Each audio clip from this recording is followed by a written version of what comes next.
मैं सीधे बुलाता हूँ हमारे एमसीएल के रचनाकार, सलाहकार, शिल्पकार डॉक्टर श्याम शिवाजी घोलप सर को। वो आए और इस वेबिनार को आगे बढ़ाए। Doctor Shyam Shivaji Gholap sir.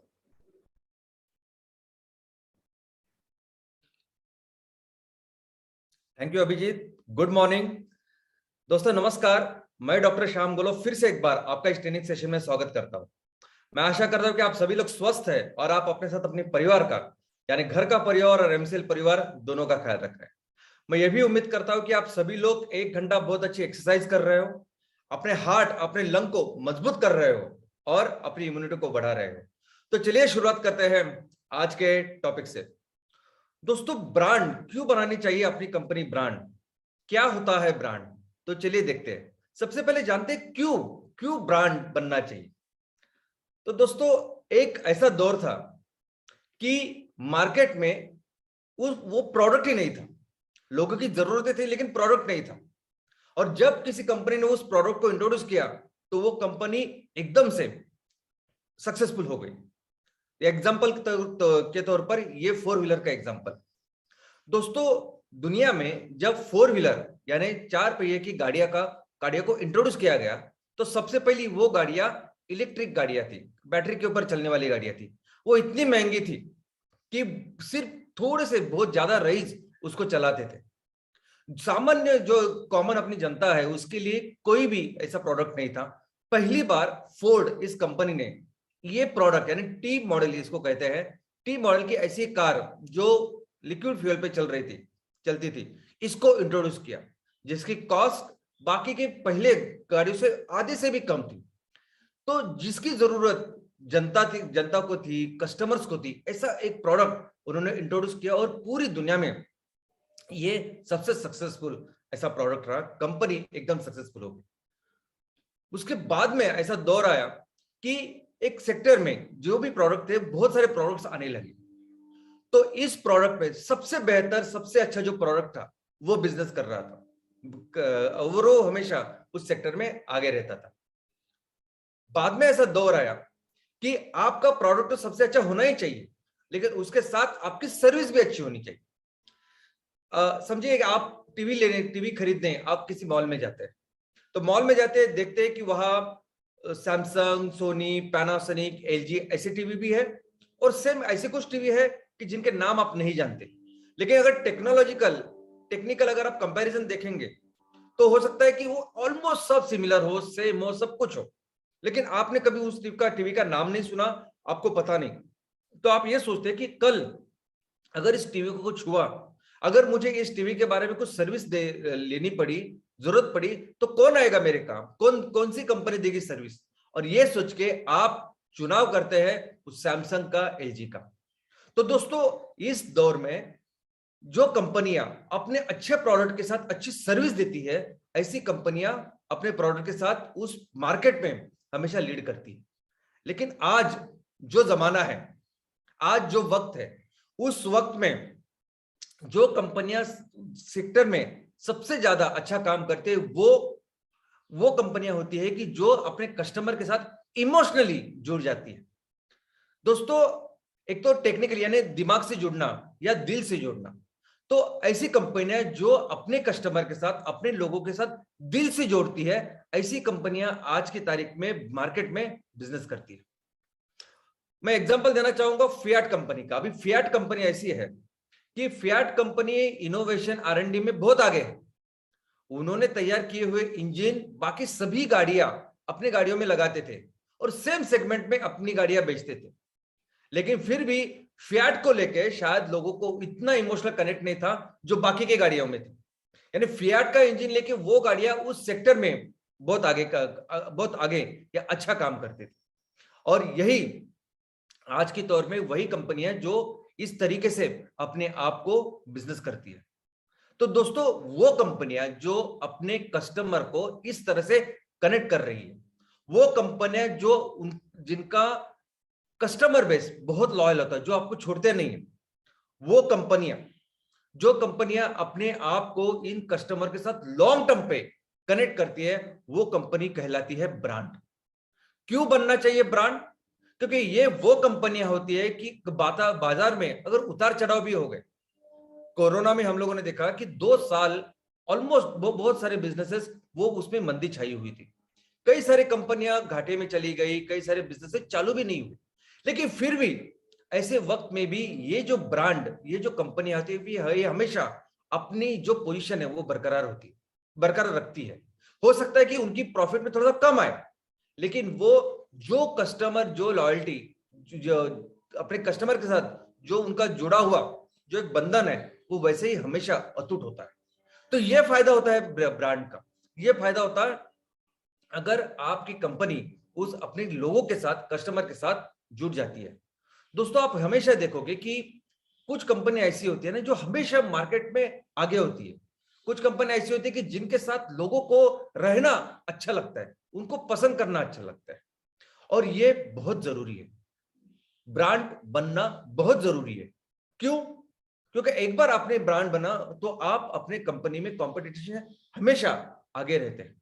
अभी देखिए एमसीएल में हम अभी 3 जो सेक्टर तैयार कर रहे हैं, आई मीन इसको अब हम लोग पायोनियर खुद को बोल सकते हैं, इस तरह से हम इसको डेवलप कर रहे हैं।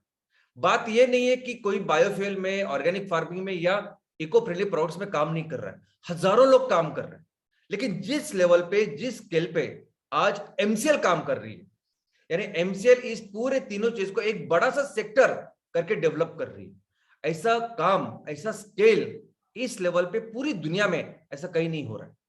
तो एमसीएल हो सकता है कि पायोनियर है, एमसीएल पहली कंपनी है जो ये सब कर रही है, लेकिन आने वाले दिनों में ऐसी बहुत सारी कंपनी आ सकती, बहुत सारी कंपनी आएगी भी जो ये काम करेगी, अपने वही मैन्युफैक्चरिंग करेंगी प्रोडक्ट्स और बेचने की कोशिश करेगी। लेकिन अगर हमारी कंपनियां ब्रांड बनती है, अगर हमारी कंपनियां हमारे लोगों के साथ जुड़ जाती है, तो आपको आने वाले दिनों में इस कंपटीशन से डरने की कोई जरूरत नहीं। तो कैसे बनता है ब्रांड? दोस्तों, ब्रांड यानी विश्वास। ब्रांड की लिटरल मीनिंग, लिटरल जो अर्थ है वो है विश्वास, कि लोगों का आपके ऊपर एक विश्वास होता है। और वो कैसे डेवलप होता है? आप समझिए कि आप अभी स्कूल से लेके आप कॉलेज गए होंगे, आप अभी कहीं ना कहीं तो काम कर रहे होंगे, आप जिस सोसाइटी में रहते हैं, आपके जो रिश्तेदार हैं, इन सभी लोगों में कुछ ऐसे लोग रहेंगे जिनके ऊपर आपका दृढ़ विश्वास है। और कैसे होता है विश्वास तैयार? तो ये जो लोग होते हैं, आपके दोस्त हो, आपके रिलेटिव्स हो या कलीग्स हो, इन लोगों को लेके आपके कुछ विचार होते हैं। इन लोगों के ऊपर आप जब भरोसा रखते हैं, तो एक विचार के साथ, सोच के साथ भरोसा रखते हैं, कुछ उम्मीदों के साथ भरोसा रखते हैं, अपेक्षा के साथ भरोसा रखते हैं, और जब ये लोग आपके विचारों के ऊपर खरे उतरते हैं, जब आपके उम्मीद से ज्यादा या आपके अपेक्षा से ज्यादा काम अच्छा करते हैं, तो आपका जो उनके ऊपर भरोसा है वो एक दृढ़ विश्वास बन जाता है, और वही है ब्रांड। दोस्तों, कंपनियों का भी ऐसा है। कोई भी कंपनी जब मार्केट में आती है तो कुछ कमिटमेंट्स, कुछ वादे वो अपने कस्टमर के साथ, स्टेक होल्डर के साथ, लोगों के साथ करती है, और जब इस वादों के ऊपर वो खरी उतरती है, तो वैसे वो ब्रांड डेवलप हो जाता है। दोस्तों, ये जो कंपनियां होती है, ये कंपनियां एक सोच के ऊपर चलती है। ये कंपनी की शुरुआत ही एक फिलॉसफी के साथ होती है। ये कंपनियां कुछ मूल तत्वों के आधार पर चलती है। ये कंपनियां कभी भी किसी भी चीजों में अपने आप को हर चीज में वो अपने इस विचारों को और इस फिलॉसफी को, इस सोच को बड़ा आगे बढ़ाती है, प्रमोट करती है। ये कंपनियां कभी भी प्रोडक्ट मार्केट नहीं करती। तो जो सोच, जो फिलॉसफी जिसके ऊपर ये काम करती है, उस सोच को, उस फिलॉसफी को वो आगे देती है। तो जैसे मर्सिडीज है, मर्सिडीज इस सोच के ऊपर है कि अगर हम लोग कुछ प्रोडक्ट बनाएंगे तो वो हमेशा बेस्ट ही होगा, नहीं तो कुछ नहीं होगा। जो भी हम कुछ देंगे तो बेस्ट ही देंगे। तो जब भी मर्सिडीज कोई भी प्रोडक्ट लॉन्च करती है, तो उस प्रोडक्ट के बारे में ये मार्केट नहीं करती कि उस गाड़ी में कौन सी सीसी का इंजन लगा हुआ है, उसमें कौन सी टेक्नोलॉजी है, उसमें स्टाइल, कंफर्ट क्या है, उसमें सेफ्टी के कौन से फीचर्स है, वो नहीं मार्केट करेगी। मर्सिडीज हमेशा उस सोच को मार्केट करती है कि उनकी एक ही सोच है, बेस्ट और नथिंग। तो जब भी आप उस गाड़ी को चलाएंगे तो आपको पता चलेगा कि उस गाड़ी की टेक्नोलॉजी कितनी अच्छी है, कितनी स्मूथ है, कितनी फास्ट उसका एक्सेलरेशन, उसमें उसमें स्टाइल, उसमें लग्जरी कितनी खास है, उसमें जो जो सेफ्टी के फीचर्स है वो कितने बेस्ट है उस सेगमेंट में, और फिर आपको पता चलता है कि वो प्रोडक्ट ऐसा बेस्ट है। तो ये सभी जो गाड़ियां है वो गाड़ियां उस तरीके से अपने सोच को हर चीज में, ये सिर्फ प्रोडक्ट ही नहीं, अगर उनको ब्रांडिंग करनी है, प्रमोशन करना है, कुछ भी इवेंट करना है, कुछ भी काम करना है, तो इस सोच को वो आगे रखती है, इसको सोच को प्रमोट करती है। और कहां से आती है सोच? तो ये सोच आती है उन लोगों से जो इस कंपनियों को बनाते हैं, जो इसके फाउंडर होते हैं, प्रमोटर होते हैं, उनसे ये सोच आती है। जैसे ये जो कंपनी है मर्सिडीज, इसकी ये जो सोच है बेस्ट और नथिंग, ये सोच आई है गॉटलिब डेमलर, ये जो उनके संस्थापक है उनसे। वैसे ही आज दुनिया की सबसे बड़ी कंपनी है एप्पल। एप्पल $3 ट्रिलियन इतनी बड़ी कंपनी है, यानी ऑलमोस्ट जो हमारे देश की पूरी जो इकोनॉमी है उससे ज्यादा बड़ी कंपनी यानी ये एप्पल बन चुकी है। ये एप्पल की एक सोच है, think out of the box, think different. कभी भी एप्पल वो चीज मार्केट में नहीं लाती जो ऑलरेडी मार्केट में एस्टैब्लिश है। कोई भी ऐसा प्रोडक्ट मार्केट में नहीं लाती कि जिसके बारे में प्रोडक्ट अवेलेबल है, जिसमें जिसको कंपनियां बना रही है, उससे अलग कुछ करने की कोशिश हमेशा एप्पल करती है। एप्पल पहले ऐसी कंपनी है, आपको याद होगा कि जब स्मार्टफोन आए थे तब शुरुआत में उसके साथ, स्मार्टफोन के साथ वो कीपैड थे, क्वार्टर कीपैड थे। एप्पल पहली कंपनी थी दुनिया की जिसने वो पूरा कीपैड हटा के एक सेंट्रल का बटन लाया। जैसे ही एप्पल ने लाया उसके बाद उसको देख के कई सारी कंपनियों ने भी सेम टेक्नोलॉजी लाई। एप्पल पहली कंपनी है कि जिसने उस मोबाइल से उस सेंट्रल जो एक बटन था सिंगल, उसको हटाया। तो जैसे उस एप्पल ने हटाया तो बाकी के सभी कंपनियों ने उसको हटाया। एप्पल पहली कंपनी है कि जिसने, अगर आप लोगों को याद होगा तो जब हम लैपटॉप में वो कॉम्पैक्ट डिस्क सीडी का उपयोग करते थे तो वो डालने के लिए बटन दबाने के बाद उसका एक जो ढांचा है वो बाहर आता था और उसमें हम लोग सीडी रखते थे और वो अंदर जाता था। एप्पल पहली कंपनी है कि जिसने क्या किया कि वो सीडी, उसके लिए कोई ढांचा बाहर नहीं आता था, वो तो सीडी अंदर जाती थी अपने। तो ये सभी जो इनोवेशन है, think different, think next, think out of the box, ये करके एप्पल अपने इस सोच को हर चीज में इसे डालती है। दोस्तों हमारे देश के जो ये बड़ा जो बिजनेस ग्रुप है, उद्योग समूह है, सबसे बड़ा उद्योग समूह है टाटा का। टाटा उद्योग समूह को इनके जो संस्थापक है जमशेद जी टाटा, जिनको हमारे भारत के उद्योग का जनक भी मानते हैं, इनकी एक सोच थी, उनकी सोच ये थी कि हम जहां बिजनेस करते हैं, जिस कम्युनिटी में, जिस समाज में रहते हैं, ये समाज, ये कम्युनिटी सिर्फ हमारा स्टेक होल्डर नहीं है। अगर हम लोगों के साथ रहते हैं, लोग सिर्फ हमारे कस्टमर्स नहीं है, स्टेक होल्डर्स नहीं है, तो लोग हमारा पर्पस है। ये समाज हमारा पर्पस है, हमारा उद्देश्य है, जिनके लिए हम लोग ये बिजनेस चला रहे हैं, और ये आपको हमेशा याद रखना होगा। इसलिए ये सोच, जिस सोच के साथ अभी टाटा की डेवलपमेंट हुई, आज भी ये सोच बरकरार है। आज भी अगर आप देखोगे तो टाटा का मैक्सिमम प्रॉफिट ये टाटा ट्रस्ट में जाता है, और यही लोगों को आगे रखने का, सीएसआर का जो काम टाटा करती है वो सबसे बेहतर है। ये काम ये कंपनियां बहुत अच्छी तरीके से करते हैं, यानी लोगों को कैसे जोड़ती है, तो इमोशनली। लोगों को लोग टेक्निकली नहीं देखते कि एप्पल का फोन का कैमरा कैसा है, बाकी के फोन के कैमरा कैसा है, टेक्निकली कौन से प्रोडक्ट अच्छे हैं, वो देखते हैं कि उनको उस एप्पल के साथ, एक बार उन्होंने एप्पल का फोन लिया तो उनको बहुत अच्छा लगता है, इमोशनली कनेक्ट हो जाता है उस प्रोडक्ट के साथ, क्या मैंने एप्पल का फोन लिया। वो टेक्निकल उसमें चीजें में पढ़ते हैं। मर्सिडीज की गाड़ी में मैंने चलाई, मर्सिडीज गाड़ी मेरे पास, अभी मर्सिडीज से बेहतर कुछ गाड़ियां है नहीं है, बात की बात, लेकिन ये कंपनियां बहुत स्ट्रांगली इस प्रोडक्ट्स के साथ जुड़ी हुई होती है, और ये उनकी सबसे बड़ी ताकत होती है।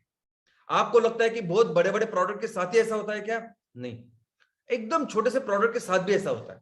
अभी देखिए चॉकलेट, कैडबरी, ये कैडबरी चॉकलेट, ये डेयरी मिल्क चॉकलेट है, ये कितने स्ट्रांगली कनेक्ट है। ये हमेशा इसकी एड अगर आप देखोगे तो ये एड हमेशा ही इमोशनल एड होती है, कुछ मीठा हो जाए, यानी जब जब आप मीठा की सोचे तब आपको सिर्फ वो कैडबरी याद आनी चाहिए। खाना खाने के बाद अगर कुछ मीठा करना है तो आपको कैडबरी याद आनी चाहिए।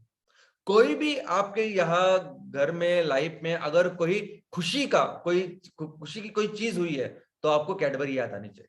यहां तक के त्योहारों में पहले हम लोग मिठाई के बॉक्सेस एक दूसरे को दिया करते थे, लेकिन कैडबरी ने इस तरह अपने ब्रांड को डेवलप किया है कि आजकल हम ईद को, दिवाली को मिठाई के बक्से नहीं तो कैडबरी के बक्से एक दूसरे को देते हैं।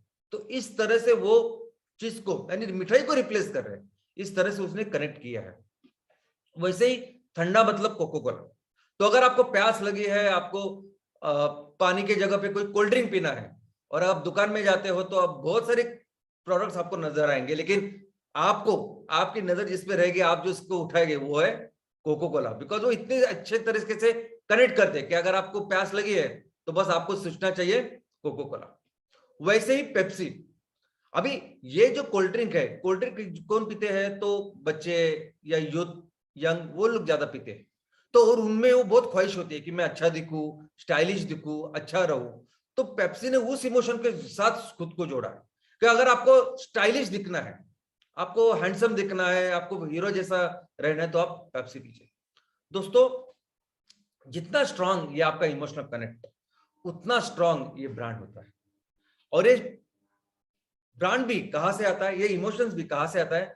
तो वो उस कंपनी के जो संस्थापक है उनसे आता है। अमूल भी आप देखोगे तो अमूल भी बहुत बार वो प्रोडक्ट के स्पेसिफिकेशंस में नहीं जाते, प्रोडक्ट को मार्केट नहीं करते, उस इमोशंस को वो मार्केट करते हैं। हमेशा वो कैप्शन वगैरह उसके लिए बहुत ज्यादा मशहूर है। दोस्तों, अब ये एमसीएल परिवार में आज हम लोग जो भी बिजनेसेस डेवलप कर रहे हैं, एमसीएल बिजनेसेस में आज हमारे तहसील लेवल के बिजनेसेस है, ग्राम पंचायत लेवल के बिजनेसेस है, आज चैनल पार्टनर है, हमारी टीम है, और सभी लोग यहाँ एंटरप्रेन्योर्स है, उद्योजक जो अपने अपने बिजनेसेस बढ़ा रहे हैं। ये सभी जो हमारी फैमिली है, ये पूरा जो हमारा एमसीएल परिवार है, इसके पीछे भी एक सोच है, और वो सोच है कि हमें मिलके हमारे इस दुनिया को, हमारी धरती माँ को बचाना है। दोस्तों, हमारे पास एक ही घर है और यह है वो पृथ्वी। और इस पृथ्वी में सिर्फ मनुष्य ही नहीं, लाखों करोड़ों जीव रहते हैं। सिर्फ प्राणी ही नहीं, कितने सारे सजीव, कितनी सारी वनस्पति पानी के अंदर, जमीन के ऊपर, हवा में रहती है, कितने सारे जीव है जिनको हमने इस डेवलपमेंट के नाम पर, विकास के नाम पर, जिनको अभी हम लोग बर्बाद कर रहे हैं। कितने सारे पशु पक्षियों की जाति है जो अभी नष्ट हो चुकी है, लुप्त हो चुकी है। और आज हमने अपनी इस एक धरती को, एक ही घर को इस लेवल पे लाके रखा है कि अगर हमने कुछ काम नहीं किया तो बहुत जने हम लोग खुद विनाश के इस पे चले जाएंगे। तो दोस्तों, हमारी एक ही सोच है कि हमें मिलके अभी हमारी इस धरती माँ को, अपने एक घर को बचाना है। वो धरती माँ जिसने करोड़ों साल तक सबका ख्याल रखा ना, अभी हमको उसका ख्याल रखना है। और इसके लिए जो भी करना पड़े ना, जो बिजनेस करना पड़े, वो सब करेंगे हम लोग फ्यूल कर रहे हैं उसके लिए, हम लोग ऑर्गेनिक फार्मिंग कर रहे हैं माँ के लिए, हम लोग इको फ्रेंडली प्रोडक्ट्स कर रहे हैं उसके इकोसिस्टम के लिए। दोस्तों, और यही नहीं, इसके साथ जो भी ऐसी कोई चीज है जो हमारी इस धरती माँ को बचाने के लिए हमें करनी पड़ेगी, वो हम करेंगे, ये हमारी सोच है। और दूसरी, आज की तारीख में ये इमरजेंसी बन चुकी है। ये ऐसी चीज नहीं कि हम लोग कहीं से कर पाएंगे, बहुत फास्ट, बहुत एग्रेसिवली इसको करना पड़ेगा। इस तरह से सिचुएशन हम लोगों ने तैयार की है। दोस्तों, हमारी और एक सोच है, हमारी सोच है कि हमारा ये भारत जो देश है, ये बहुत महान देश है। इसमें इतनी काबिलियत है कि इतिहास में 90% ऑफ द टाइम, 90% टाइम हम दुनिया की सबसे बड़ी महासत्ता थे, आर्थिक महासत्ता थे। दुनिया का जितना भी इनकम था, 30% इनकम, 30 to 35% इनकम भारत से आता था, भारत तैयार करती थी। और आज भी वो काबिलियत हमारे में है। हम भी अगर सब मिले तो फिर से हमारे इस देश को फिर से वो महान बना सकते हैं, फिर से इस पूरे दुनिया का सरताज बना सकते हैं। और उसी सोच के साथ हमें काम करना है। और हाँ, अगर हमें धरती को, इस धरती माँ को इस ग्लोबल वार्मिंग से बचाना है, अगर हमें अपने देश को फिर से नंबर 1 इकोनॉमी बनाना है, तो बस एक काम हमें करना है। हमारी ये सोच है कि ये सब काम एक ही चीज से होगा, और वो होगा, एक ही आदमी इसको करेगा, और वो है हमारा किसान। और हमारा पूरा एक दृढ़ संकल्प है कि हम मिलके, हमारा एक ही काम होगा कि हमें इस किसानों को हमें उनको सशक्त बनाना है, उनको एम्पावर करना है, उनके हाथ मजबूत करने। अगर हमने इस एग्रीकल्चर को, इस किसानों को जो चाहे पूरी तरह से सपोर्ट किया, पूरी तरह से उनको सक्षम किया, तो ये दोनों चीजें हम कर सकते हैं। हमारी सोच है कि हमारा ये जो बिजनेस है ये ट्रिपल बॉटम लाइन, यानी इसका उद्देश्य सिर्फ आर्थिक नहीं है तो सामाजिक है, इस पर्यावरण को लेके। देखो दोस्तों, अगर आप जब बिजनेस करते हो तो प्रॉफिट तो कंपलसरी है, आपका आर्थिक ध्येय होना ही चाहिए। आप प्रॉफिट जब कमाएंगे तभी ये सब कंपनी चलेगी, ये पूरा परिवार आगे बढ़ेगा। लेकिन उसके साथ हमने ये देखा है कि हर चीज में कैसे हम लोगों को ज्यादा बेहतर से बेहतर हम लोग कुछ दे पाए, लोगों के लिए कुछ कैसे हम लोग बेहतर करें। अभी सभी उद्योगों के पास मैक्सिमम हम अपने शेयर्स देते हैं। एमसीएल कंपनी के शेयर्स कौन देते हैं? शेयर्स इनिशियली अगर आप देखोगे, जब ये कंपनियां छोटी होती है, स्टार्टअप होती है, तो उनमें पैसे डालने वाले बहुत अमीर लोग होते हैं जो सही समय पे पैसे डालते हैं। उनके पैसे 20 गुना, 50 गुना, 100 गुना हो जाते हैं। और ये कंपनियां आईपीओ तक, जब तक वो स्टॉक एक्सचेंज में वो खुद को लॉन्च नहीं करते, तब तक इसके शेयर्स आम आदमी को, लोगों को वो अवेलेबल नहीं होते। लेकिन जब तक वो लिस्ट हो जाते हैं वहां स्टॉक एक्सचेंज में, तब तो वो इतने ज्यादा महंगे होते हैं, तो उतना ज्यादा प्रॉफिट होंगे नहीं मिलता, जो कॉमन अपने लोग हैं उनको नहीं मिलता। लेकिन हमने वही सोचा कि हमने अभी इस लेवल पे भी हमारे शेयर्स हमने अपने उद्योजकों के साथ शेयर्स किए, किसी अमीरों के साथ नहीं। दूसरी बात, ये जो एमपीओ कम्युनिटी है, ये हमारी किसान संगठन है, ये हर तहसील में जिसके साथ हम लोग मिलके इस बिजनेस को बढ़ाने वाले हैं, इनको भी हमने अपने बिजनेसेस में पार्टनर करके रखा है। हर कोई जो पर्सन आज हमारा एमपीओ मेंबर है, वो हमारे सारे बिजनेस में हमारा पार्टनर भी है। और जो भी इसके साथ, जो भी हम लोग आगे बढ़ेंगे, हम लोग उसके साथ शेयर करेंगे। दोस्तों, ये जो पूरा प्रोसेस है ब्रांड बनाने का, ये ब्रांड बनाना यानी विश्वास निर्माण करना। और जैसा मैंने कहा, विश्वास कब होता है? विश्वास तब होता है कि जब आप कोई भरोसा रखते हो और उस भरोसे को लायक काम करके दिखाते, कोई उम्मीद करते हो, कोई अपेक्षा करते हो, उससे बेहतर आप डिलीवर करते हो। वैसे कंपनी के साथ भी है। हमें एमसीएल को, अगर हमारे कंपनी को ब्रांड बनाना है, तो हमने जो भी आज बातें बोली है, लोगों को जो बताया, उसको हमें करके दिखाना पड़ेगा, बेहतर करके दिखाना पड़ेगा, तभी ब्रांड बनेगा। अभी देखिए टाटा ने दो लोगों को बताया था कि वो 1 लाख की कार वो प्रोडक्ट करेंगे और लोगों को बेचेंगे। अभी ये पूरे प्रोसेस में जब उन्होंने ये प्रॉमिस किया लोगों को, तब उनको जिस पूरे प्रोसेस में उनको कई सारी चुनौतियां का सामना करना पड़ा। पश्चिम बंगाल में जो प्लांट था वो निकाल के उनको गुजरात में जाना पड़ा। कई सारे जो उसके मटेरियल्स थे, कई सारी चीजें थी, रॉ मटेरियल थे, उसके भाव बढ़ गए, कीमतें बढ़ गई। कई सारे लोगों ने, उनके इंटरनल लोगों ने बोला कि नहीं, ये अभी फिजिबल नहीं, अगर हम लोग नैनो तैयार करके बेचेंगे तो हमें कुछ फायदा नहीं होगा। लेकिन उनके जो प्रोमोटर है, उनके जो फाउंडर है, उनकी जो सोच है कि एक बार हमने जो वादा किया उसको हमें निभाना है, और उन्होंने निभाया। भले ही वो प्रॉफिट कम ज्यादा नहीं हुआ, वो अलग बात है, लेकिन उन्होंने अपने इस वादे को पूरा किया। और इस वादे के साथ उन्होंने दुनिया को बता दिया कि एक बार टाटा जो प्रॉमिस करती है उसको डिलीवर करती है, और इससे बनता है ब्रांड।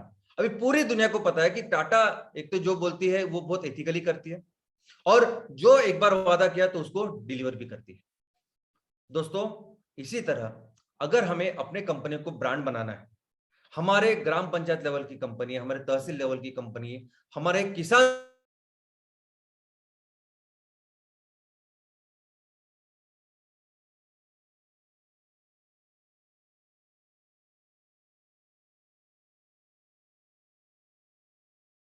प्रक्रिया आपसे शुरुआत होगी।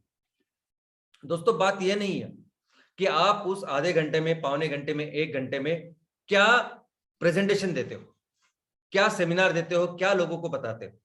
बात यह है कि जो जिस चीज को आप लोगों को बताते हो, क्या वो जिस चीज को आप जीते हो, आपके जो एक्शंस है, क्या वो एक्शन वही सब दर्शाते हैं जो आप लोगों को सिर्फ सेमिनार में वो आधा पौने घंटे में बताते हैं।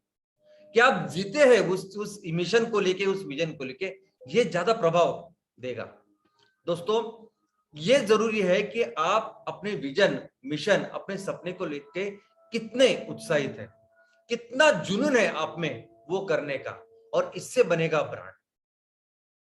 आपको आपको लगता है कि कोई भी कंपनी जब बड़ी बड़ी करनी है, बड़ी बननी है, तो हमेशा वो बनती है उनके लोगों के साथ। कोई भी कंपनी लोगों के साथ ही बनती है। कोई भी एक आदमी उस संगठन को, उस कंपनी को बहुत बड़ा नहीं बना सकता।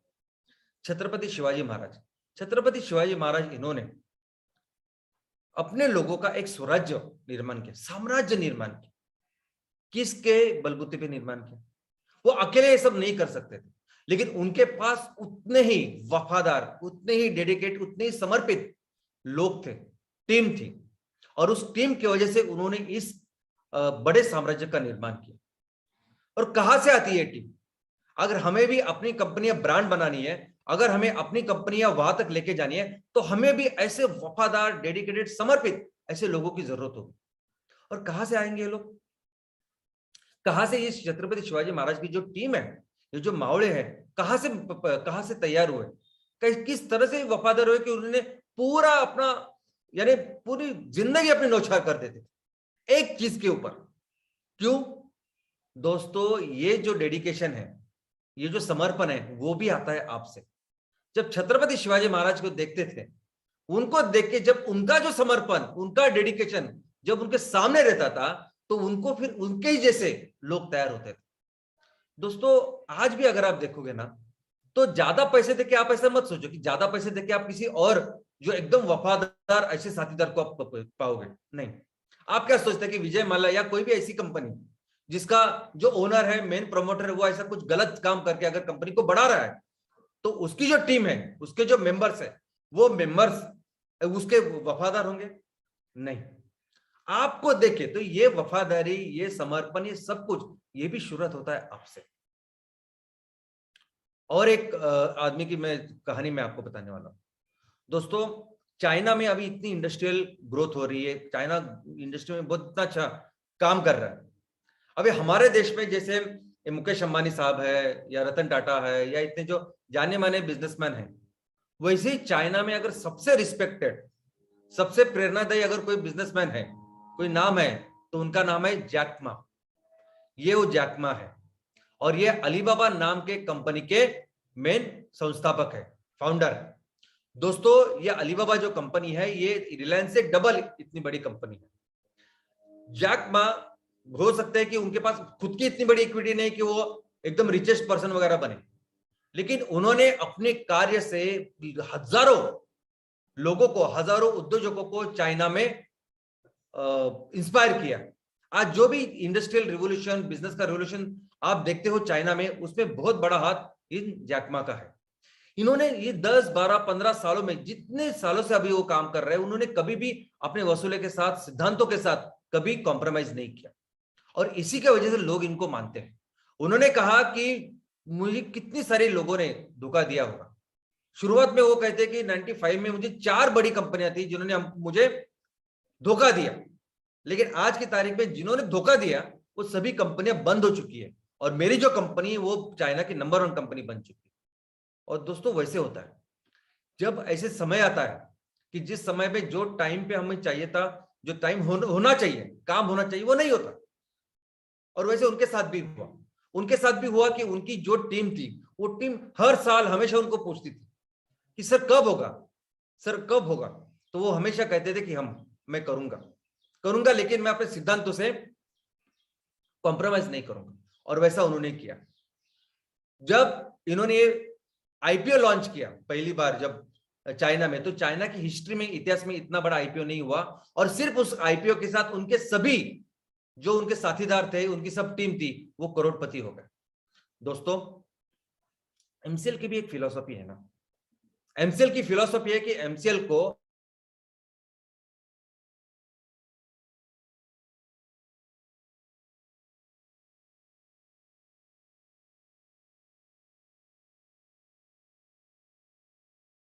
जमीन, उसके लोग, उसका रहन सहन, उसका ढंग एक अलग चीज है। अपने आप में हर चीज इतनी अलग है कि हर तहसील अपना एक राज्य तैयार हो सकता है, ऐसा हमारा उद्देश्य है। और हमें इस हर तहसील को एक आत्मनिर्भर ऐसा राज्य बनाना है, ऐसा राज्य बनाना है कि अगर तहसील की कोई भी जरूरत हो ना तो हम लोग मिलके पूरा करें। हमें अगर अच्छे रोड बनाने हैं, इंफ्रास्ट्रक्चर बनाना है, कुछ भी अगर हमारे बच्चों की, हमारे बूढ़ों की अगर कोई भी जरूरत हो तो वो मिलके हम लोग पूरा करेंगे, ऐसा राज्य बनाना है हर तहसील में।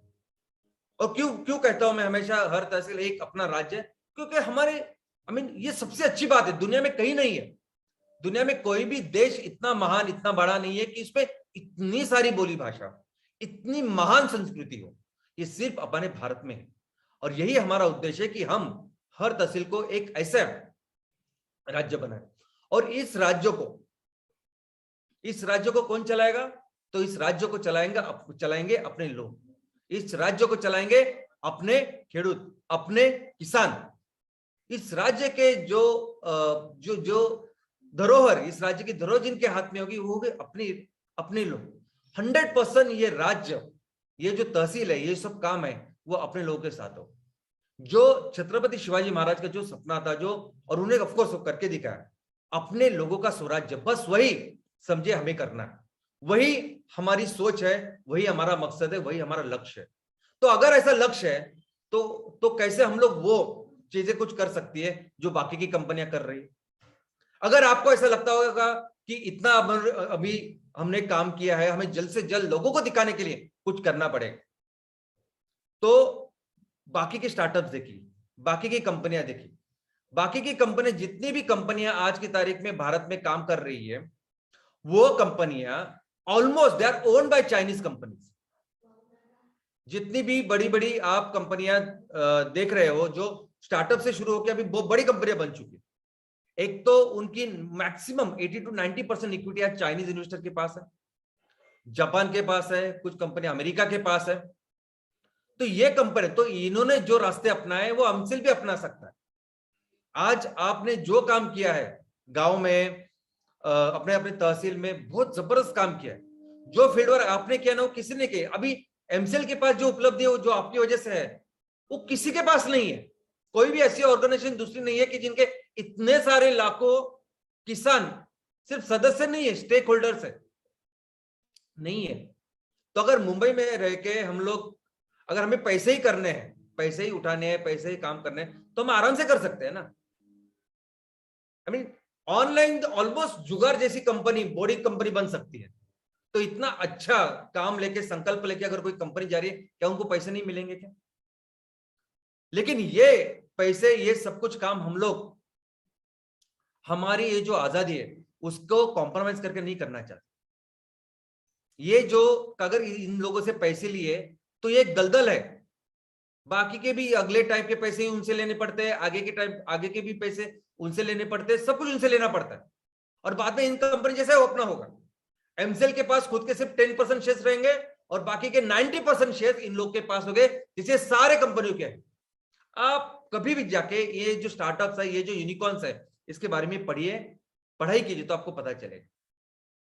लेकिन एमसीएल बिल्कुल किसी भी हालत में हमारी इस स्वतंत्रता को, हमारी इस आजादी को हम लोग छोड़ना नहीं चाहते। हम लोग नहीं चाहते कि कोई बाहर का आदमी, कोई चाइनीज, कोई जापानीज, कोई अमेरिकन, कोई यूरोपियन यहाँ आए और हमारी कंपनी में डायरेक्टर बने। हम नहीं चाहते कि वो डिसाइड करे, वो डिसाइड करे कि यहाँ हमारे कंपनी में क्या होगा, कैसे हम लोग इस कंपनी के प्रॉफिट का उपयोग करेंगे। नहीं, इस कंपनियों को, चाहे वो हमारे ग्राम पंचायत लेवल की कंपनी हो, हमारे तहसील लेवल की कंपनी हो, 100% ये कंपनी वो करेंगे हमारे लोग। और हम किसी भी सूरत में, किसी भी हालत में हमारे इस आजादी को खोएंगे नहीं।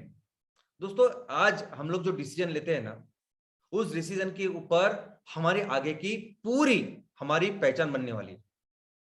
जो भी बात आज हम लोग बोलेंगे, जो भी डिसीजन आज हम लोग करेंगे, उससे हमारा रेपुटेशन, उससे हमारा ब्रांडिंग कायम होने वाला है। और हम ऐसा चाहते हैं कि हम, हमारे सभी जो तहसील है वो एक खुद स्वराज्य बने, उस तहसील में रहने वाले लोगों का खुद का राज्य बने, वो राज्य सुजलाम सुफलाम बने, हम लोग सब मिलके। और कोई भी बाहर की शक्ति, कोई भी बाहर की कंपनी, कोई भी बाहर के व्यक्ति उसको कंट्रोल ना कर पाए।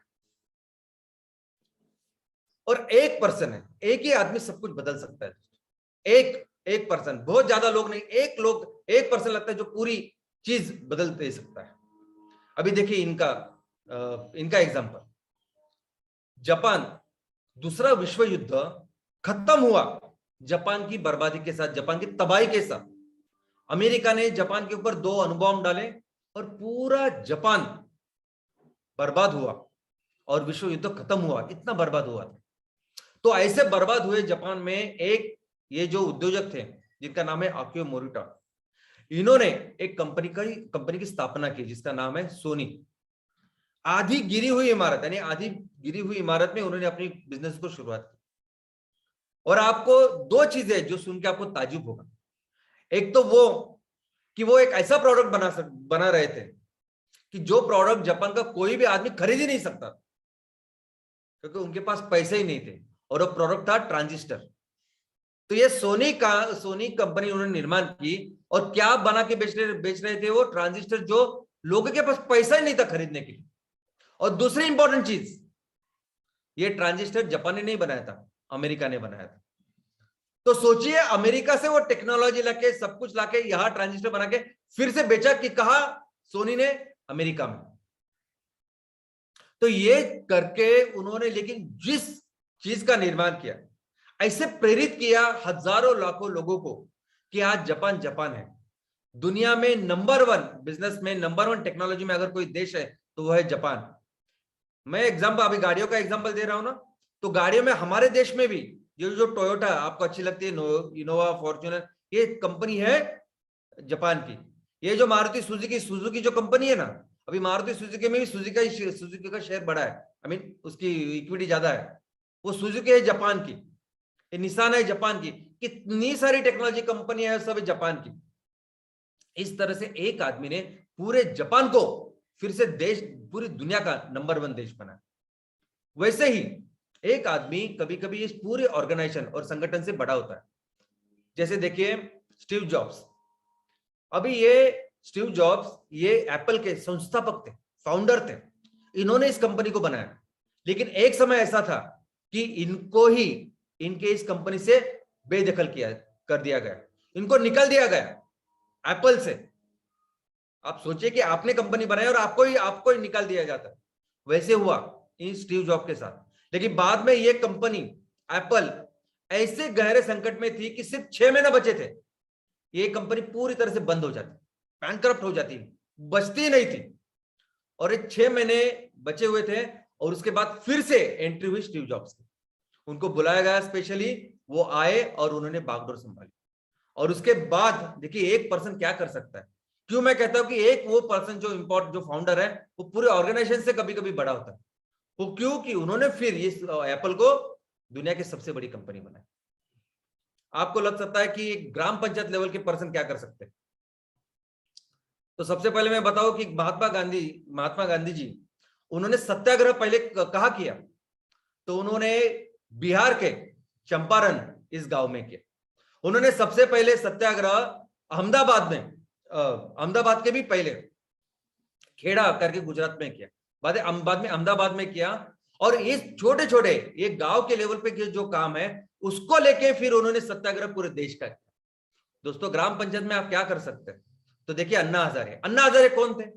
तो अन्ना हजारे इतने साल से एक ग्राम पंचायत के सिर्फ सरपंच रहे हैं, और उन्होंने अपने उस ग्राम पंचायत को सुजलाम सुफलाम बनाया। दोस्तों उसके बाद आज उन्होंने वो काम किया कि उनके अंदर शिक्षा लेके, ट्रेनिंग लेके अरविंद केजरीवाल साहब दिल्ली के मुख्यमंत्री दूसरी बार है, और अभी इतने सारे भारी वोटों से कि लगता नहीं कि बहुत जल्दी उनको कोई हरा पाएगा। किरण बेदी मैडम आज राज्यपाल। तो ये हो सकता है ग्राम पंचायत। अगर आप किसी ग्राम पंचायत में ऐसा कुछ काम कर रहे हो कि जो काम कुछ बहुत बेहतर है, कुछ अच्छा है, तो पूरे देश में ग्राम पंचायत में हम लोग ये काम कर पाएंगे, और इसका इतना बड़ा परिणाम हो सकता है, और आप सब कुछ चेंज कर सकते हो। देखो एक आकियो मोरिटा, उस आदमी ने पूरे देश को बदल के रखा। अगर आपको लगता है कि आप कौन से भी लेवल पे काम कर रहे हो, कोई फर्क नहीं पड़ता। अगर आपकी सोच सही है और उतने डेडिकेशन से अगर आप काम कर रहे हो, तो आपके ग्राम पंचायत के काम, अगर आप चैनल पार्टनर भी और कुछ बहुत ही जबरदस्त कर रहे हैं, तो हो सकता है कि एक दिन पूरे एमसीएल को आप चलाएं।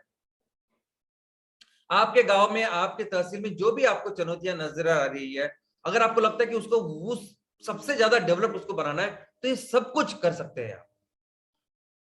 दोस्तों, ये पूरा जो ब्रांड है, अगर हमें बिजनेस करना है तो हमें अपने कंपनी को ब्रांड करना पड़ेगा, और इस ब्रांड के निर्माता हो आप, क्रिएटर हो आप। देखो, एक स्टोरी बननी है कि नहीं? आज हमारे गांव में, हमारे तहसीलों में कितने सारी चुनौतियां हैं। किसानों की चुनौतियां है, उनको इनकम चाहिए, नहीं, पर्याप्त इनकम नहीं है। लोग अपने गांव छोड़ के नौकरी के लिए वहां शहरों में जा रहे हैं, और वहां झोपड़पट्टी बन रही है, स्लम्स बन रहे हैं, ऐसे जगह रह रहे हैं। हमको तो पता है, मैं ज्यादा उसमें नहीं जाता। अभी ये सभी गांव को, इस सभी तहसील को हमें सेल्फ सफिशिएंट, आत्मनिर्भर, सुजलाम सुफलाम, सबसे महान, सबसे डेवलप्ड ऐसा राज्य बनाना है। ये जो पूरा ट्रांसफॉर्मेशन है ना, यहां से लेके वहां तक जाने की ये जो पूरी स्टोरी है, ये जो पूरा पिक्चर है, इस पिक्चर के हीरो हो आप प्राथमिक, आप केंद्र बिंदु हो, आप सबसे इंपॉर्टेंट किरदार हो इस पूरे स्टोरी के। जब भी आप दीवार पिक्चर के बारे में सोचते हो, आपको अमिताभ बच्चन नजर आता है, या अमिताभ बच्चन जो बैठे हुए हैं। जब भी आप अग्निपथ सोचते हो, तो वो आपको वो अमिताभ बच्चन नजर आता है। दंगल दंगल दंगल के पहले लगान अगर आप सोचोगे तो आपको आमिर खान के बिना आप लगान को सोच ही नहीं सकते। दबंग में आप सलमान के सिवा उस दबंग मूवी को सोच ही नहीं सकते। और जब भी आप इस मूवी के बारे में सोचते हो, जब भी आप अग्निपथ के बारे में सोचते हो, तो उस किरदार के बारे में, वो किरदार आपके ऊपर नजर आता है। आपको अमिताभ बच्चन कौन से नजर आते हैं? डॉन के रूप में। आपको केबीसी वाले अमिताभ बच्चन नजर नहीं आते, वो डॉन, और जिसके आंखों में सुरमा होता है और जिनका आवाज वैसे होता है, वो किरदार नजर आता है। जब भी आप लगन के बारे में सोचते हो, तो आपको आमिर खान नजर आते हैं। कौन से आमिर खान? जो गांव के भेष में होते हैं, वो गांव के किरदार में होते हैं। आपको टी शर्ट जींस वाला आमिर खान नजर नहीं आएगा।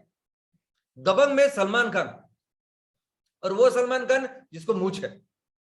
तो देखो दोस्तों, ये लोग 3 घंटे की मूवी बनाने के लिए कितना कुछ करते हैं। अभी ये एग्जांपल, दंगल में आमिर खान का ट्रांसफॉर्मेशन, उन्होंने पूरी मूवी में, पूरे पिक्चर में आमिर खान ऐसे नजर आते हैं। लेकिन अगर आपने वो पिक्चर देखी है, तो सिर्फ शुरुआत में आमिर खान ऐसे दिखाए गए, यंग दिखाए गए, और उनकी बॉडी ऐसी दिखाई गई। उन्होंने डायरेक्टर को बोला कि मैं ये जो शुरुआत का जो पोर्शन है, वो मैं एंड को करूंगा। मैं पहले पूरा पिक्चर में ऐसा करूंगा, पिताजी की भूमिका करूंगा, ऐसा मोटा वगैरह रहूंगा, लेकिन बाद में मुझे आप 6 महीने दीजिए, और 6 महीने में मैं ऐसा बन के दिखाया। और उन्होंने बन के दिखाए। 6 महीने में आप देख सकते हैं कि वो कहां से कहां गए। एक 3 घंटे की मूवी के लिए वो इतना करते हैं, इतना डेडिकेशन के साथ काम करते हैं। आपको क्या लगता है कि उनके पास बहुत सारे पैसे तो इंजेक्शन लेते हैं? बिल्कुल नहीं। ये नहीं खाना तो नहीं खाना है, इतनी वर्जिश, इतनी मेहनत करनी तो करनी है, ये करते हैं वो लोग। एक रोल के लिए, एक किरदार के लिए वो इतना सब कुछ करते हैं, शायद उनको पता भी नहीं होता कि उसका क्या होगा। कई सारे ऐसे भी पिक्चर होंगे, ऐसे भी मूवियां होंगी जैसे जो बिल्कुल चले नहीं होगी, और जिनके लिए कितना सारा, वो पा नाम की एक मूवी थी अमिताभ बच्चन, जिसमें 6-6 घंटा एक जगह बैठ के सिर्फ मेकअप कर देते। दोस्तों, इतना डेडिकेशन अगर ये करते हैं, तो सोचिए हमें तो करना ही चाहिए ना। हम तो पूरी दुनिया बदलने की बात कर रहे हैं। हमने इतना सब कुछ लेने का संकल्प किया है, तो हमें भी उस तरह से खुद को ट्रेन करना पड़ेगा ना। मैं सोचता हूं कि आप अभी ग्राम पंचायत लेवल के जो एंटरप्रेनर हो, तहसील लेवल के एंटरप्रेनर, पूरी दुनिया भी आपको देखने वाली है, क्या करने वाले हैं, और हम एक्चुअली ट्रांसफॉर्म करने वाले। जो भी करेंगे, हम लोग प्रॉपर डिसीजन लेके करेंगे। जो हमने वायदे किए हैं, जो हमने भरोसे किया, पूरी 100% करेंगे, उनसे बेहतर करेंगे। जो सोचा है, जो लोगों को लगता है ना कि ये करना चाहिए, उनसे बेहतर करके दिखाएंगे हम लोग। तो ये जब पूरी स्टोरी बनने वाली है, आप खुद को वैसे बनाओ ना, कंपलसरी आपको बनानी। दोस्तों, रिस्पॉन्सिबिलिटी लीजिए। सोचिए कि ग्राम पंचायत में अगर 2000 परिवार रहते हैं, तो मैं हूं उनकी रिस्पॉन्सिबिलिटी लेने के लिए। अगर हमारे ग्राम पंचायत में 1000 हेक्टेयर, 1500 हेक्टेयर जमीन है, उसमें से बहुत सारी बंजर है, किसानों को अच्छा इनकम नहीं, तो मैं लूंगा रिस्पॉन्सिबिलिटी, और मैं इनको इनकम को बेहतर करूंगा, बढ़ाऊंगा। खुद की अपनी स्टाइल तैयार कीजिए, किसी की नकल करने की जरूरत नहीं है आपको। आपका गांव है, आपकी बोली भाषा है, आपका एक इतिहास है, आपका कल्चर है, कैसे करना है आप डेवलप कीजिए। आप सोचिए, आप एक जगह पे एक राज्य में क्या हो रहा है, इस इधर क्या हो रहा है, वैसे सोच के मैं अपने गांव में करूं, कोई जरूरत नहीं। नवाजुद्दीन सिद्दीकी साहब है, किस किस एंगल से ये हीरो लगते हैं आप बताइए। क्या इनको हाइट है, क्या बॉडी है, क्या लुक से क्या है क्या। लेकिन जिस तरह से अपने किरदार को निभाते हैं, तो जब रईस पिक्चर में इन्होंने शाहरुख खान साहब के साथ वो फिल्म की, वो पिक्चर किया, तो शाहरुख खान साहब ने उस डायरेक्टर को बताया था कि जब भी मेरे सीन इनके साथ रहेंगे तो उस सीन को बहुत छोटा करना है आपको, क्योंकि जब जब नवाजुद्दीन सिद्दीकी साहब किसी एक्टर के साथ काम करते हैं तो सामने वाले को खा जाते हैं, ऐसा काम करते हैं। आप मत सोचिए आप क्या हो, कैसे हो, आप लंबे हो, नाटे हो, आपकी आवाज कैसी है। आप ये भी मत सोचिए कि आप कितने पढ़े लिखे हैं। बहुत ज्यादा पढ़े लिखे हैं कि कोई जरूरत नहीं, कोई तो अगर आप चौथी फेल भी हो गए तो भी चलेगा, कोई कोई कोई बात नहीं उसमें। आपको हिंदी नहीं आती, आपको अंग्रेजी नहीं आती, कोई बात नहीं, आपको अपने लोगों की भाषा आती है ना, बस काफी। उसको लेके एक अपनी एक ओरिजिनलिटी बनाए और उसको आगे लेके जाइए, और सिंपल इसको पॉइंट ऑफ व्यू रखिए, एकदम एक्सट्रीमली सिंपल कीजिए। क्या करने वाले, कैसे बनाएंगे आप गांव को सुजलाम सुफलाम, क्या करने वाले हैं, सिंपल है ना। जो ईंधन आज हम लोग बाहर से ला रहे हैं, इतना पैसा उनको दे रहे हैं, जो पेट्रोल 110 रुपए का है, जो डीजल अभी 100 के ऊपर है, उसको बस हम अपने गांव में बनाएंगे, हमारे किसान उसको बनाएंगे, उससे मीथेन तैयार करेंगे और सभी तरह का ईंधन को हम लोग रिप्लेस करेंगे। सिंपल बनाइए इसको, और जब ऐसा करेंगे तब जाहिर है कि ये सब आगे चीजें अच्छी बढ़ेगी। आपको जब पता है कि नेपियर घास इतना खेतों में इतना उगता है तो उगता है, अगर उसको 1 रुपए किलो से भी हम लोग 1000 रुपए टन से लेंगे तो इतना इनकम मिलता है तो मिलेगा ही। दोस्तों, स्किल्स डेवलप कीजिए। ऐसे कौन से स्किल्स है, ऐसे कौन से जरूरती चीजें हैं जो आपको लोगों के लिए इसके लिए तैयार करनी पड़ेगी, जैसे कीजिए। आमिर खान ने इतना बड़ा ट्रांसफॉर्मेशन किया, वो छोड़िए, लेकिन जो भी चीजें आपको लगती है जरूरत है लोगों को समझाने के लिए, करने के लिए, वो करिए। थोड़ा सा अगर आप बहुत कम पढ़े लिखे भी है ना, तो भी अपने चीज की, अपने विषय का ज्ञान रखिए। आपको यह पता होना चाहिए कि नेपियर घास क्या है, चारा है, घास है जो जानवर खाते हैं, कितना आता है। और हम लोग हमेशा बोलते हैं कि 300 टन से लेके 500 टन हर हेक्टेयर में आता है, लेकिन अपने गांव में देखिए, अपने तहसील में देखिए, आजू बाजू देखिए, बहुत सारे लोग आज जो नेपियर घास को उगाते हैं, उनको पूछेंगे तो आपको पता चलेगा कितना आता है, उस नेपियर घास से कितना मीथेन बनता है ये भी आपको पता है। ये छोटी थोड़ी जो नॉलेज है, ये अपने सेक्टर के बारे में, विषय के बारे में आप रखिए, उस खुद को जरा अपडेट कीजिए, और एक इमोशनल सिस्टम, सपोर्ट सिस्टम तैयार कीजिए। अंग्रेजों ने सबसे बड़ा नुकसान अगर भारत का कुछ किया है तो उन्होंने हमारी इस पूरी जो पीढ़ी, ये जो पूरे लोग है, उनकी ना सोच बदल के रखी है। अंग्रेजों ने हमारी पूरी जो शिक्षण पद्धति थी, जो एजुकेशन की व्यवस्था थी, उसको पूरी तरह से बदल के उन्होंने क्लर्क की व्यवस्था की है। भारत इतना आगे था पढ़ाई में, शिक्षण प्रणाली में, और उस सभी को अभी उन्होंने ऐसी इस 400 450 सालों में ऐसी शिक्षण प्रणाली तैयार की कि उनको सिर्फ क्लर्क्स तैयार करने थे, ऐसे लोग तैयार करने थे उनको जो उनके अंडर काम कर, उनको क्लर्क तैयार करके करने थे, जो अंग्रेज बोले वो काम अच्छी तरह से ईमान इतबारे करे। आईएएस आईपीएस भी क्या है, क्लर्क है। कोई भी हर यही चाहता है कि मुझे अच्छी नौकरी हो, मुझे टाइम पे तनख्वाह मिले। वो जो आकियो मोरिटो ने करके दिखाया, जैक मा ने करके दिखाया, वो नहीं कोई कर रहा, सबको यही चाहिए। और ऐसे में अगर कोई बिजनेस करने के लिए उतरता है, बिजनेस करने के लिए मेहनत करता है, तो वहां सबको पता है, वहां जापान में चाइना में सबको पता है कि अगर तू बिजनेस करेगा तो ये सब चीजें होने वाली है, पता है ऐसा सब कुछ। लेकिन यहाँ नहीं, यहाँ जरा भी कुछ हुआ तो आपको लोग घर से पूछेंगे पहले, अरे तू क्या कर रहा है, आजू बाजू सब लोग बोलेंगे अरे बाबा तू तो फंसने वाला है इसमें। दोस्तों, ऐसे सब माहौल में कुछ ऐसे लोग तैयार कीजिए जो आपके साथ हमेशा खड़े हो, आपके साथ हमेशा आपको वो सपोर्ट करें। हो सकता है वो आपकी पत्नी हो, आपका भाई हो, बहन हो, माता पिता हो, दोस्त हो, कोई भी हो सकता है।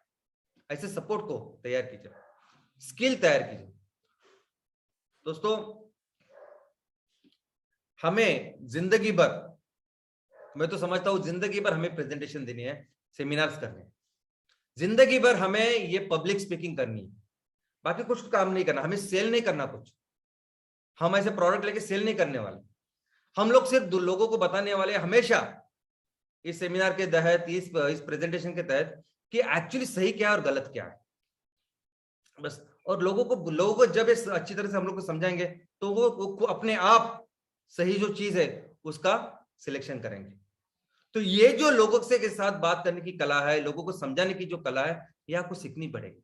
आपको लोगों को ये पब्लिक स्पीकिंग जो है वो सीखना पड़ेगा।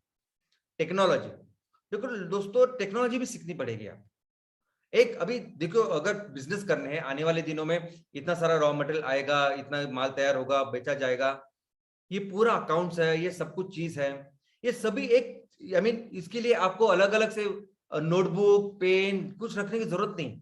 आज टेक्नोलॉजी इतनी बेहतर हो चुकी है कि आपको हर चीज आप एक छोटे से मोबाइल में रख सकते हो, हर चीज आपके अपने लैपटॉप पे, कंप्यूटर पे रख सकते हो। आज वो सीसीटीवी रहते हैं, आपके यहाँ ऑफिस में क्या चल रहा है, आपके यहाँ कंपनी में क्या हो रहा है, अगर ऐसी बात हुई कि आपको कहीं बाहर जाना पड़ा तो भी आप एक मोबाइल में देख सकते हैं कि वहां क्या हो रहा है।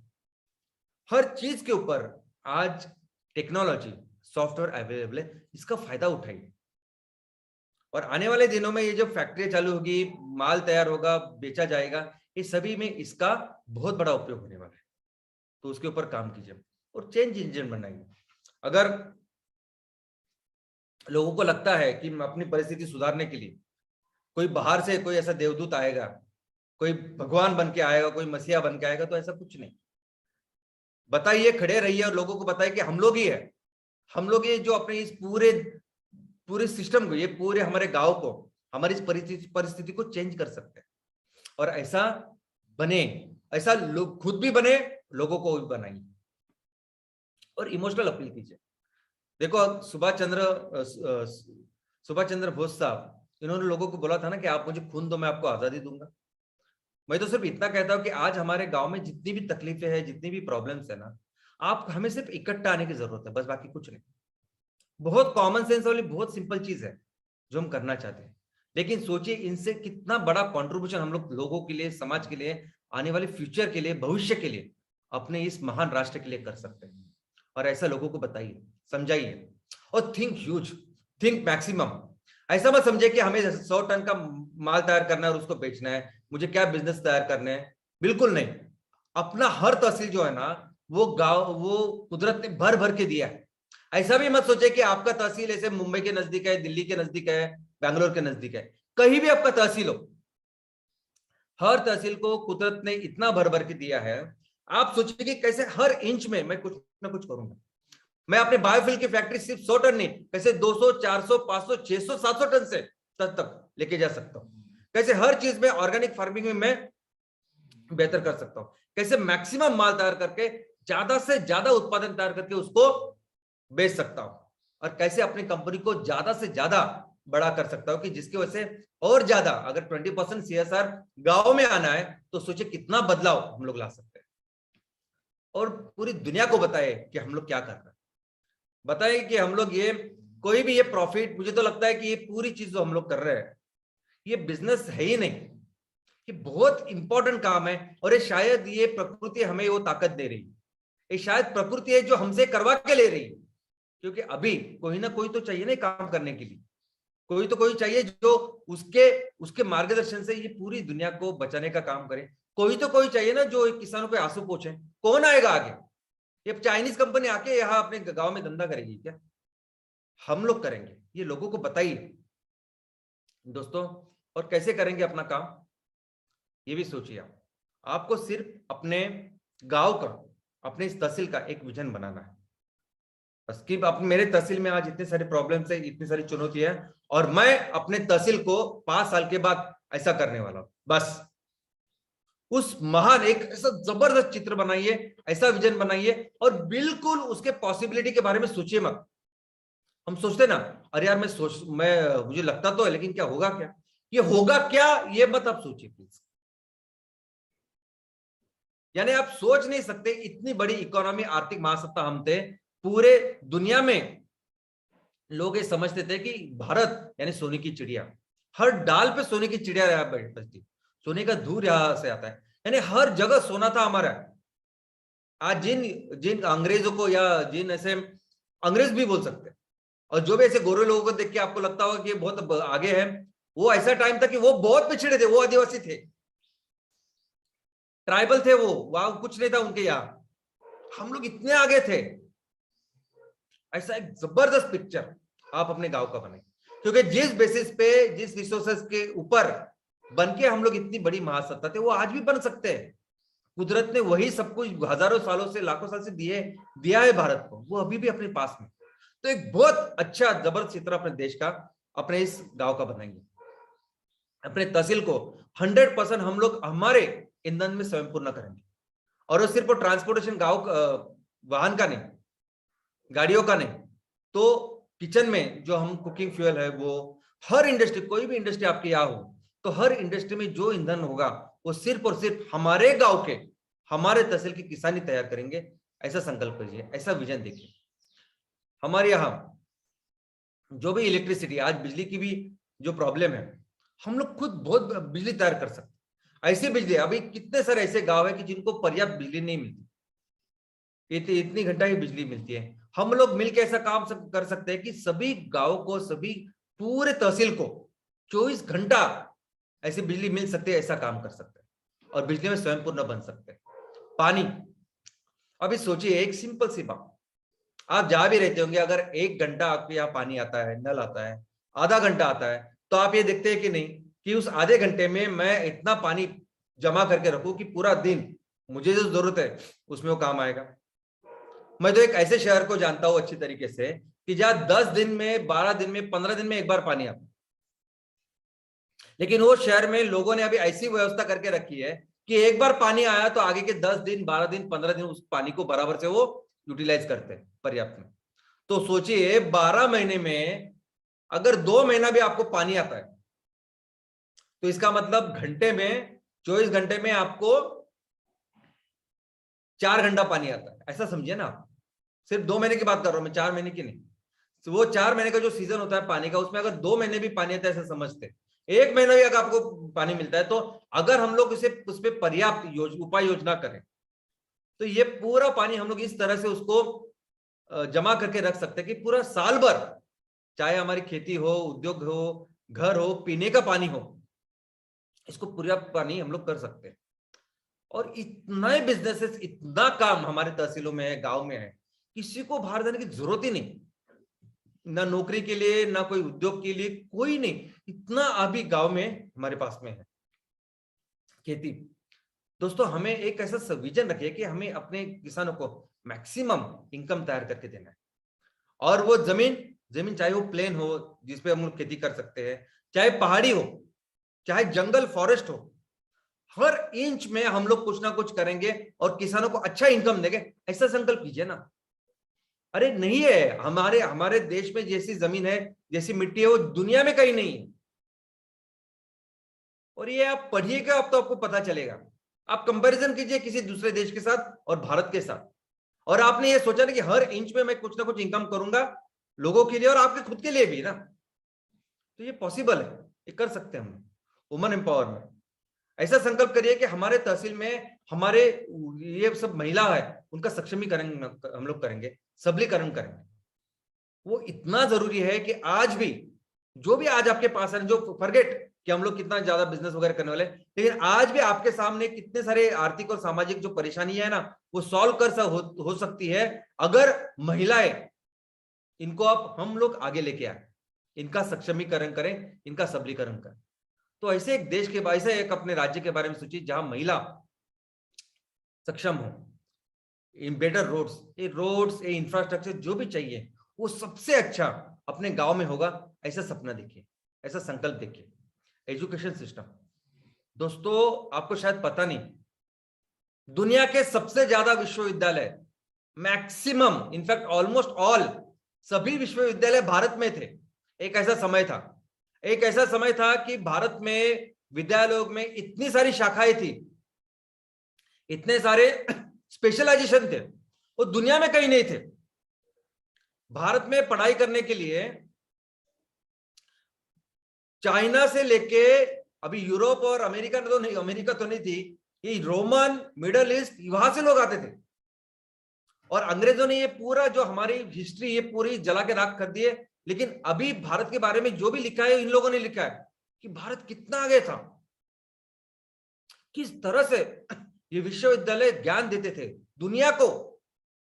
ये स्पेस वगैरह की जो बात है ना, ये पूरा गणित बिनित सब भारत ने दिया है दुनिया को। और आज की तारीख में ऐसी परिस्थिति कि हमारे यहाँ बच्चों को किस तरह से एजुकेशन का सिस्टम, कितने सारे गवर्नमेंट के ऐसे स्कूल है कि जहां जो हमारे शिक्षक है उनको 6-6 महीना 1-1 साल भर उनको तनख्वाह नहीं है। बच्चे जहां जाते हैं जिस स्कूल में वहां छत नहीं है, कैसे बच्चे वहां बैठेंगे? यानी कुछ हजार में हो सकता है ऐसा काम, वो काम नहीं हो रहा अपने इधर। तो मिलके बिजनेस करते हैं ना, बिजनेस करते हैं और उससे ये पैसा लेके ये सब काम कर सकते हैं और इसे बेहतर ऐसे एजुकेशन सिस्टम बनाते हैं, बेटर हेल्थ केयर। दोस्तों एक बार हम लोगों ने अगर मिलके मैक्सिमम इतना बिजनेस किया तो उससे जो पैसा रेवेन्यू तैयार होगा उसके साथ ये पूरा सभी तरह के रोड हो सकते हैं, इंफ्रास्ट्रक्चर हो सकता है, ये हेल्थ केयर सिस्टम हो सकती है, ये सभी कुछ हम लोग बेहतर कर पाएंगे। और हमें हर तहसील में एक राज्य स्तरीय ऐसा क्रीड़ा संकुल का निर्माण करना है। हाँ दोस्तों, ऐसा क्रीड़ा संकुल की जहां हमारे गांव के लोगों में, बच्चों में जो भी विशेषता है वो उसको और बेटर करे। और इसके लिए सबसे इंपॉर्टेंट काम अगर आपको कुछ करना है तो वो है सैटरडे सेशन। दोस्तों अगर हम चाहते हैं कि आपकी कंपनी ब्रांड हो, आप चाहते हैं कि आपकी कंपनी के साथ लोग दिल के साथ जुड़े, क्योंकि एक बार लोग दिल के साथ जुड़ेंगे ना तो वो आपको बाकी की कंपटीशन की इसकी वगैरह डरने की जरूरत ही नहीं, कोई चिंता नहीं करनी। और ये सही वक्त है, मैं आपको बोलता हूँ, देखो सही वक्त है।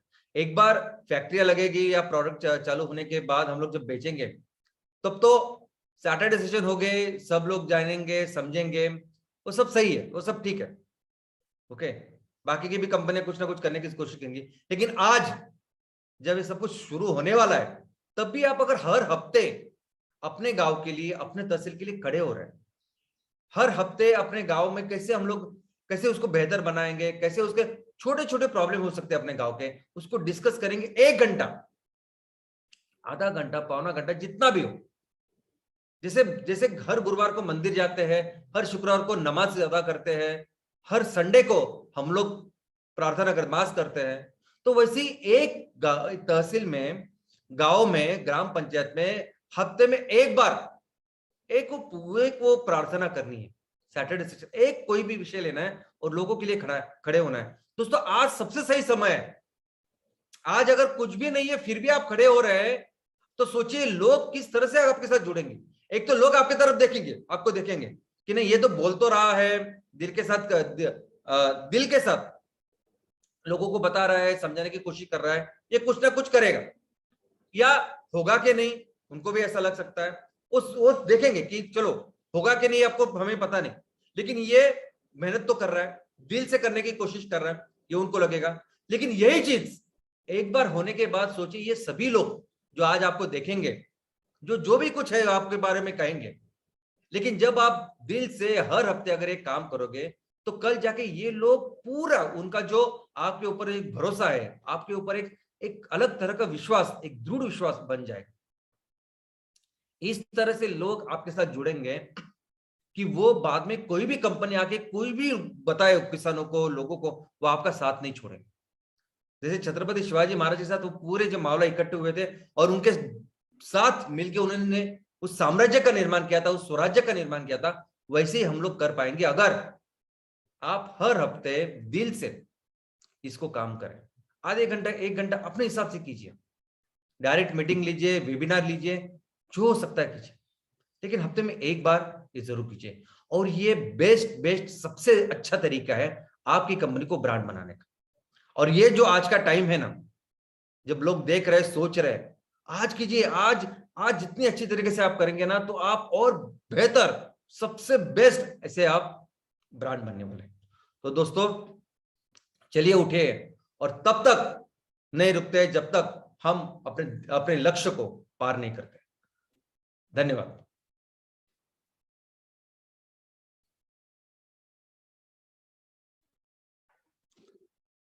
Thank you Shyam Golab sir. आज का जो विषय था वो श्याम सर ने हम एक नए थॉट की तरफ, नए विश्वास की तरफ, नए सोच की तरफ ले जाने का जो सफल प्रयास किया, उसके लिए श्याम सर का बहुत बहुत बहुत बहुत शुक्रिया। Good morning MCL and all India MCL परिवार। हम फ्राइडे की तरह आज भी मिले श्याम सर से सुनने के लिए कि हम एमसीएल को किस दिशा में जाने वाले हैं। और आज उन्होंने बहुत सरलता से एक बात समझाई, अगर आपको आपके बिजनेस में अगर कुछ बेस्ट इन्वेस्टमेंट करनी है तो बेस्ट इन्वेस्टमेंट है ब्रांड। एमसीएल में एमसीएल का फार्मर, एमसीएल का एमबीपी ओनर, एमसीएल का एमपी ओनर, एमसीएल का एमबीएस ओनर इस ब्रांड की मानसिकता में जब तक नहीं आता तब तक हम ना खुद का ना आने वाली पीढ़ियों का भविष्य ये सुकर कर सकते।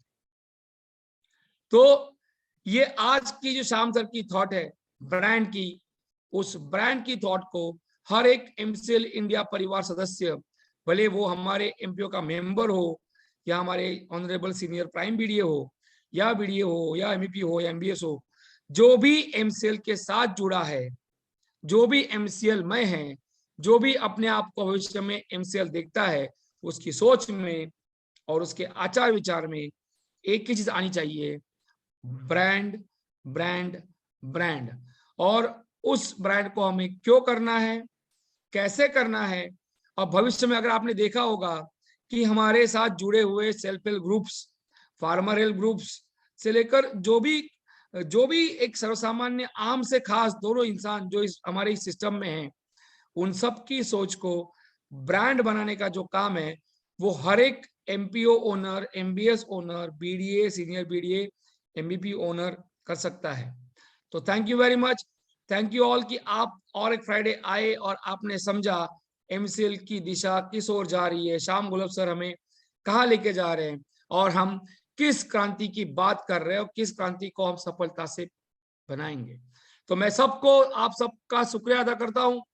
मेरे all farmers, MBP owners, MBS, MP owners, BDA, senior BDA, prime BDA and all stakeholders of MCL. आज मैं आपसे ये कहूंगा, एक नया आपको एक थोड़ी कोशिश करूंगा कि अगर ग्रैंड बनना होगा तो ब्रांड बनना होगा। याद रखिए, ग्रैंड बनना होगा तो ब्रांड बनना होगा। जय हिंद, जय एमसीएल।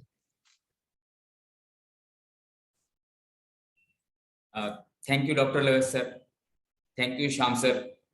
आपने आज के इस ट्रेनिंग सेशन के बारे में हमें बहुत ही अच्छे और सरल तरीके से समझाया।